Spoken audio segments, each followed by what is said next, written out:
Hello food lovers, welcome to our channel. నేను మీ రాణి ఎర్రంశెట్టి. ఈరోజు కారప్పొడిని చాలా టేస్టీగా చేసి చూపించబోతున్నానండి. వీడియోని ఎక్కడ స్కిప్ చేయకుండా ఫస్ట్ నుంచి లాస్ట్ వరకు కూడా చూడండి. మధ్యలో స్కిప్ చేయకుండా చూడండి. చాలా సింపుల్గా ఈజీగా మనం చేసేసుకోవచ్చండి. ఆ ప్రాసెస్ అంతా కూడా నేను మీకు చూపిస్తాను. ఇలా మనం ఒకసారి చేసుకుని నిల్వ పెట్టుకున్నామంటే 1 మంత్ వరకు కూడా చాలా బాగుంటుందండి. మనం ఫ్రిడ్జ్లో స్టోర్ చేసుకోకుండానే విడిగా పెట్టుకున్నా కూడా చాలా టేస్టీగా ఉంటుంది, కమ్మగా అనిపిస్తుందండి. రైస్ మనం తింటున్నప్పుడు ఫస్ట్ ముద్దలో 1 స్పూన్ ఇలా కారప్పొడి వేసుకుని 1 స్పూన్ కుకింగ్ ఆయిల్ వేసుకుని అన్నం కలుపుకుని తిన్నామంటే చాలా బాగుంటుందండి. కర్రీతో అవసరమే ఉండదు, అంత కమ్మగా అనిపిస్తుంది. మనం ఎండుమిర్చితో చేయబోతున్నాం, అయినా సరే మనకి ఘాటుగా అనిపించదండి. మనం ఈ వీటిలో వాడే ఇంగ్రీడియంట్స్ అన్నీ కూడా చాలా కమ్మదనాన్ని ఇస్తాయి కారప్పొడికి. ఆ ప్రాసెస్ అంతా కూడా నేను మీకు చూపిస్తాను. మధ్యలో వీడియోని స్కిప్ చేయకుండా ఫస్ట్ నుంచి లాస్ట్ వరకు కూడా చూడండి. ఈ కారప్పొడి అనేది మీకు కూడా ఖచ్చితంగా నచ్చుతుందండి. చాలా టేస్టీగా అనిపిస్తుంది. చిన్నపిల్లలు కూడా ఈ కారప్పొడిని తినగలుగుతారండి, అంత కమ్మగా అనిపిస్తుంది. అసలు ఘాట్ అనేది మనకు తెలియదు. ఆ ప్రాసెస్ అంతా నేను మీకు చూపిస్తాను.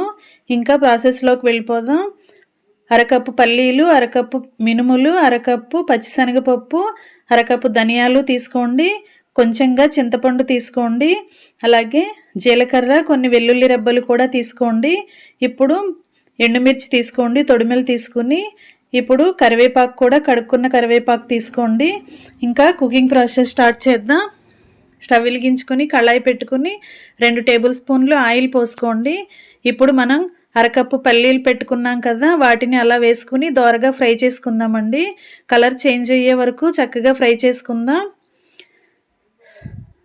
ఫ్లేమ్ని సిమ్లో పెట్టుకుని మాడనివ్వకుండా స్లోగా ఫ్రై చేసుకోవాలి. అలా కలర్ చేంజ్ అయిన తర్వాత కమ్మగా మనకి స్మెల్ అనేది వస్తుంది. అలా ఫ్రై అయిన తర్వాత తీసుకుని వేరే గిన్నెలో పెట్టేసుకుందాం. ఇప్పుడు 1 కప్పు పచ్చిశనగపప్పు, 1 కప్పు మినప్పప్పు తీసుకోండి.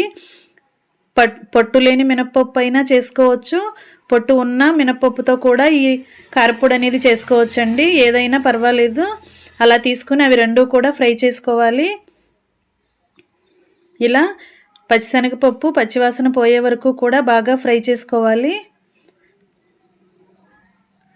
ఇలా ఫ్రై అవుతున్నప్పుడు మనం 1 కప్పు ధనియాలను పక్కన పెట్టుకున్నాం కదా, ఆ ధనియాలు కూడా ఇలా వేసేసుకుని ఫ్రై చేసుకుందామండి.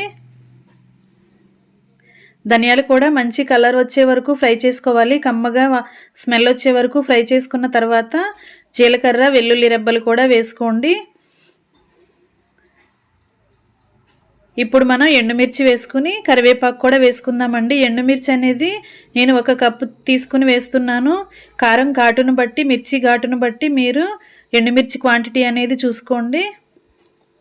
ఇలా వేసుకున్నాం కదా, ఇవన్నీ కూడా బాగా ఫ్రై చేసుకుందామండి. ఫ్లేమ్ని సిమ్లోనే పెట్టుకుని ఫ్రై చేసుకోండి, లేదంటే ఎండుమిర్చి బ్లాక్గా అయిపోతే కారప్పొడికి టేస్ట్ అనేది చేదుగా వచ్చేస్తుంది.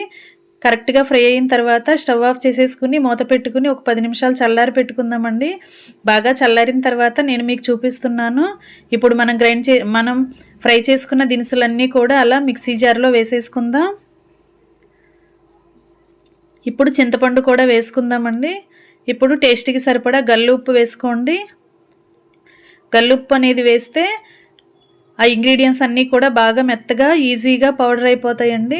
అందుకే గల్లుప్పు అనేది వేసుకోవాలి. ఇలా గ్రైండ్ అయిన తర్వాత నేను మీకు చూపిస్తున్నాను. ఇలా గ్రైండ్ చేసుకున్నాం కదా, దీనిలో వాడే ఇంగ్రీడియంట్స్ అన్నీ కూడా చాలా టేస్టీగా కమ్మగా అనిపిస్తాయండి. మనకి ఘాట్ అనేది అసలు తెలియదండి, చాలా బాగుంటుంది. ఒకసారి సాల్ట్ టేస్ట్ చూసుకుని చాలకపోతే ఇంకొంచెం యాడ్ చేసుకుని మరలా గ్రైండ్ చేసుకోవచ్చు. ఇంకా ఎంతో టేస్టీగా ఉండే పల్లీల కారప్పొడి రెడీ అయిపోయింది. ఇలా చేసుకుని మనం వేడి చల్లారిన తర్వాత ఇలా ఒక గాజు సీసాలో స్టోర్ చేసుకోవచ్చండి. ఇది ఇలా కిచెన్లోనే పెట్టేసుకోవచ్చండి, ఫ్రిడ్జ్లో స్టోర్ చేయాల్సిన పని లేదు. అలా పెట్టుకుని మనం నిల్వ పెట్టుకున్నామంటే ఇది ఇడ్లీకి కానీ దోశలకి కానీ చాలా బాగుంటుంది.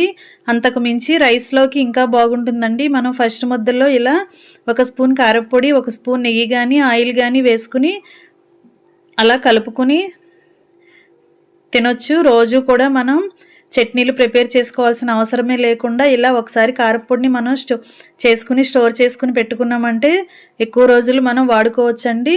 మీకు వీడియో నచ్చినట్లయితే లైక్ చేయండి. అలాగే మీ ఫ్రెండ్స్కి ఫ్యామిలీ మెంబర్స్కి షేర్ చేయండి. నా వీడియోని ఫస్ట్ టైం వాచ్ చేస్తున్న వారైతే రన్ అవుతున్న వీడియో కింద రెడ్ కలర్ ఆప్షన్ టచ్ చేయండి.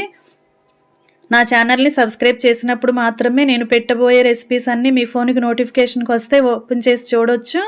Thanks for watching. నేను మీ రాణి ఎర్రంశెట్టి.